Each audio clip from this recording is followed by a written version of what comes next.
talking about another software development system. This one is when HP was designing the HP-92. HP-91s were used to build HP-92 development systems. Even though HP had its own CNC milling machines and injection molding machines on the first floor of Building 4, plastic tooling was still a long pole item, something that was a long lead time. So here's a picture of the HP-92 development system. Zooming in on the label, we know that at least 5 of these units were built. It was Bobcat, and somebody later came along and added the model number, the HP-92 model number to it. Remember on this development system, there's a switch up in the corner? Well, if you look at the description of the 92, the 92 added 2 new switch functions. One is 365 to 360 day, and the other is begin in period payments. So the 91 had 3 slide switches. The 92 has 4 slide switches, okay, with 2 new slide switch functions. Okay. The Bobcat development system used a toggle switch to implement one of those 2 new functions, the 360, 365. So how did they get the other one? Well, it turns out that the HP-91 was one of those systems that we all said we liked that had the trig functions in addition to the financial functions. Okay, the 92 dropped the trig. So the 91 had a degrees ratings grad switch that got repurposed to a begin note in bond switch.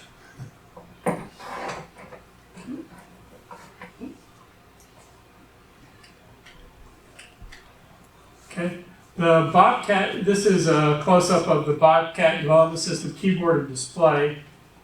You zoom in on the keyboard, you see the hand-printed labels. This is a comparison of the hand-printed labels with the production unit. You can see it matches 1-to-1. Okay, looking at the bottom of the unit. So first, you might wonder, well, why is there something sticking out the bottom? Well, that's because they socketed one of the chips in the unit, and there's not enough clearance in the case for the socketed IC, so they had to cut a hole in the unit for that. And you see this cable coming out, non-standard cable coming out of the power supply port on the back of the unit. Okay, we'll see in a minute that the connector on the development unit is actually for both power and data. I don't have any pinout documentation, and I haven't come across anyone that knows what plugs onto the end of that cable. We think it was a memory box, but we don't know for sure. Okay, now an inside look at an HP-91 and an HP-92 for your reference. So if you opened up a 91 and a 92, these are what the 2 units look like. And they're pretty similar. You see this is the power wires coming back down to the power supply, and then the processing stuff, and then the printer control.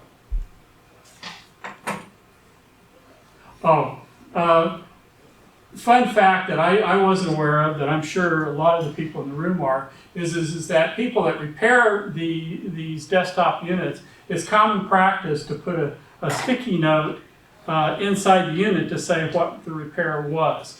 So you can always open up your 91, 92, 97, 95, and you might find a service note in there on who's been in there messing around. Okay, this is an inside picture of the Bobcat development system. Thanks to Tony Nixon, who's used to working with these systems, for helping me identify all but one of the ICs, and I used the bench briefs that we talked about before to nail down the last one. And it's got a PIC chip, an ACT chip, a ROM 0 for the display, 4 RAM chips, and 2 chips, 2 6-channel inverter chips for data going out on the cable.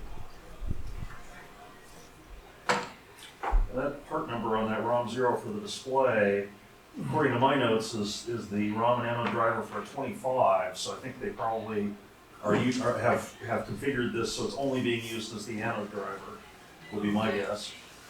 Yep. So I think you're right. I think the cable goes out to a memory box for the ROMs.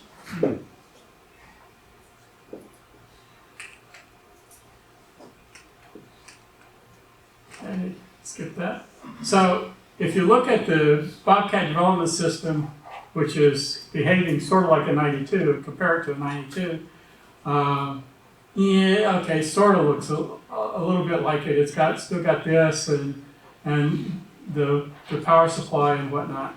But if you actually compare the Bobcat development system to a 97, okay, you'll see that the PC boards look a lot more alike.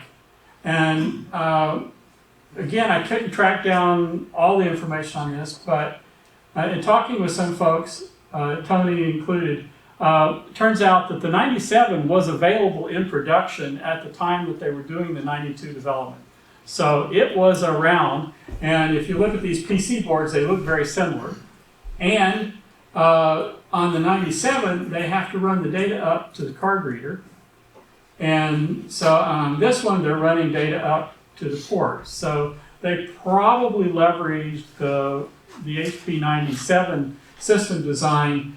At least they've got the same PC boards outlined to build the development system. Again, for posterity, a close-up of the connections going up the side.